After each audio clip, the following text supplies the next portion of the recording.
सतीश जी, ये वो लोग हैं जो शुरुआती दौर से डॉक्टर जयचंद्र साहब,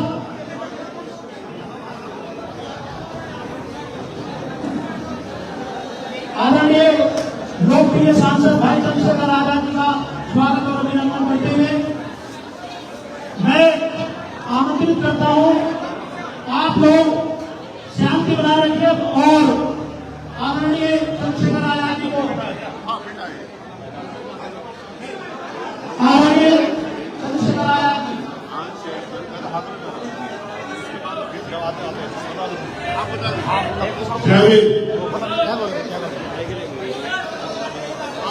सबसे पहले तो मैं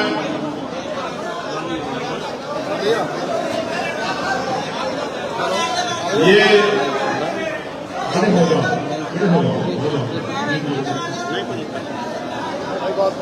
सब कुछ है सहारनपुर में, बस अनुशासन को छोड़ना। और इसीलिए क्योंकि अनुशासन नहीं है, इसीलिए राजनीतिक रूप से ताकतवर नहीं है लोग यहाँ। ये आप सबका काम है, इसके लिए किसी को कहने की जरूरत नहीं है। तो मैं आपसे आग्रह करूंगा, क्योंकि अभी बहुत लंबा कार्यक्रम है और पूर्व बिहार में तो जब ये बना था तब से हम लोगों का आना जाना है।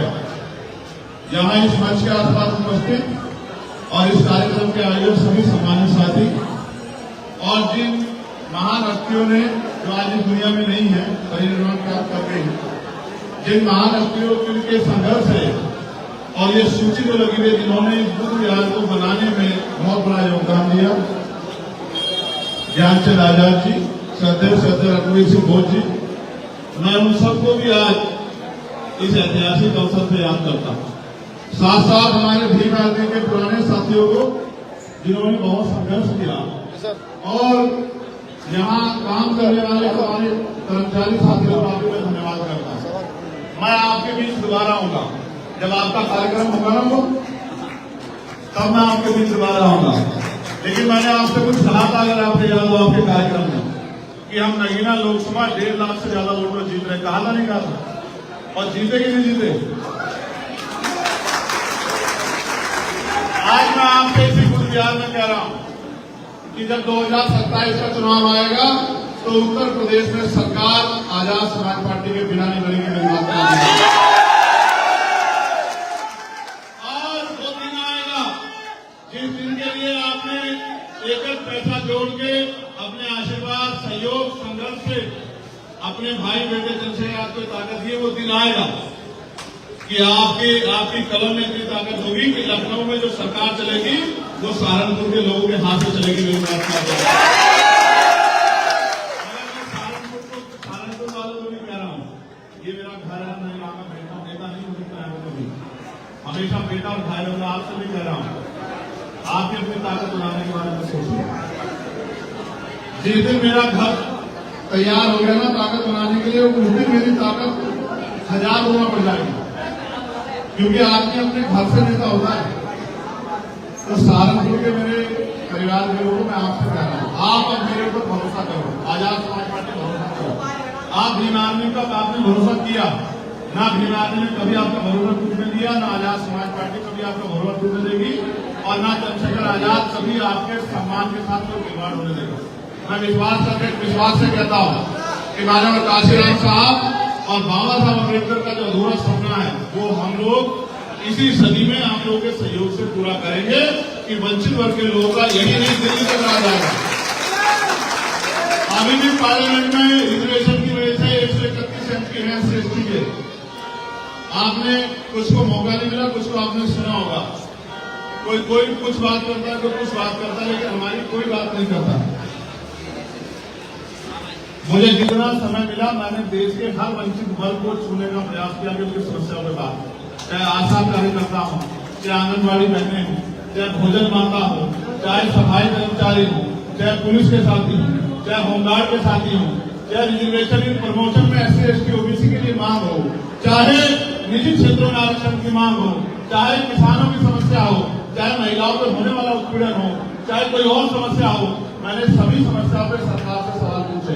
विश्वास करो, अभी तो एक चंद्रशेखर आजाद वहां है, जब अगले 5 साल बाद आपके आशीर्वाद से सैकड़ों चंद्रशेखर आजाद वहां पहुंचेंगे, तब आप देखना कि कोई इधर उधर की बात नहीं रहेगा, सब आपके अधिकारों की बात करेंगे। मैंने उनसे पूछा कि नौजवान पेपर लीक हो रहे, नौजवानों को रोजगार कहां से मिलेगा। मैंने पूछा कि जब निधिकरण हो जाएगा तो सरकारी नौकरी रहेगी तो आरक्षण में हम लोग क्या करेंगे।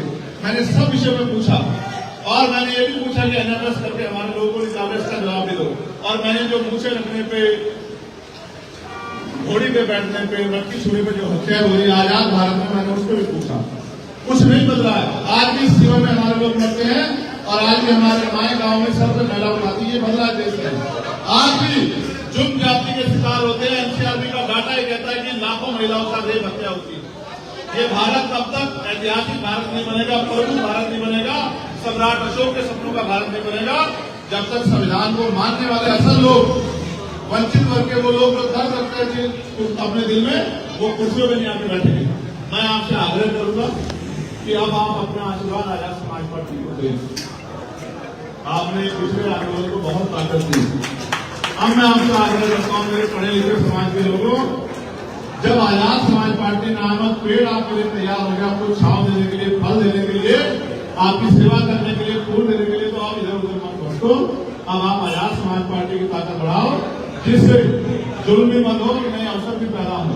मेरे पढ़े लिखे नौजवान भाई बेरोजगार घूम रहे हैं। अगर आज हम ताकत में होते तो इस सबको रोजगार की व्यवस्था एक दिन में करा के दिखाता हूँ। लेकिन अभी बात आगे बढ़ेगी और लड़ाई आगे बढ़ेगी। और मैं जो साथी हमारे साथ चल रहे उनसे आग्रह करके कहूंगा, अनुशासित होकर अपने कार्यक्रम को पूरा करो। अनुशासित हो। तुम्हें कोई दूसरा कहीं पुलिस का साथी कोई भी किधर हो जाओगे तो ये मुझे अच्छा नहीं लगता।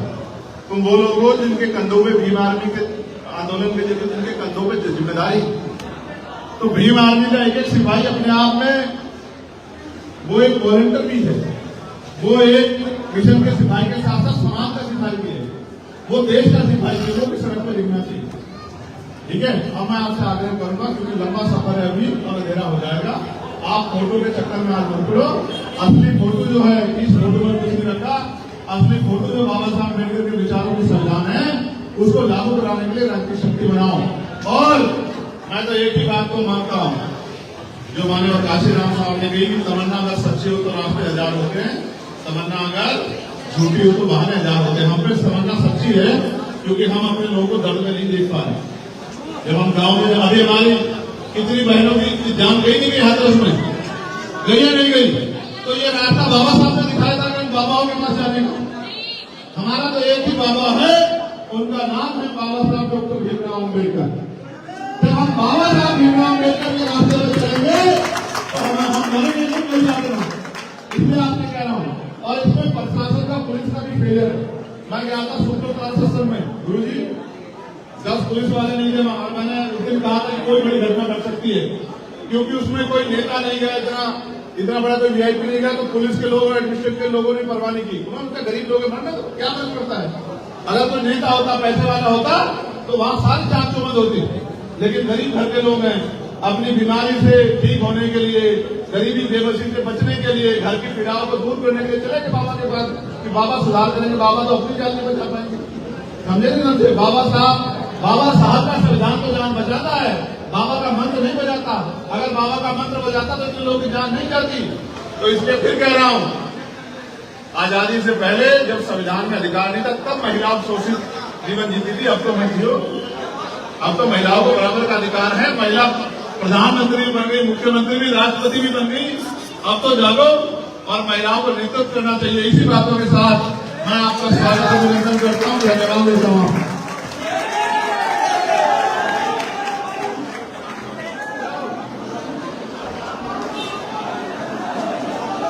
हम आपके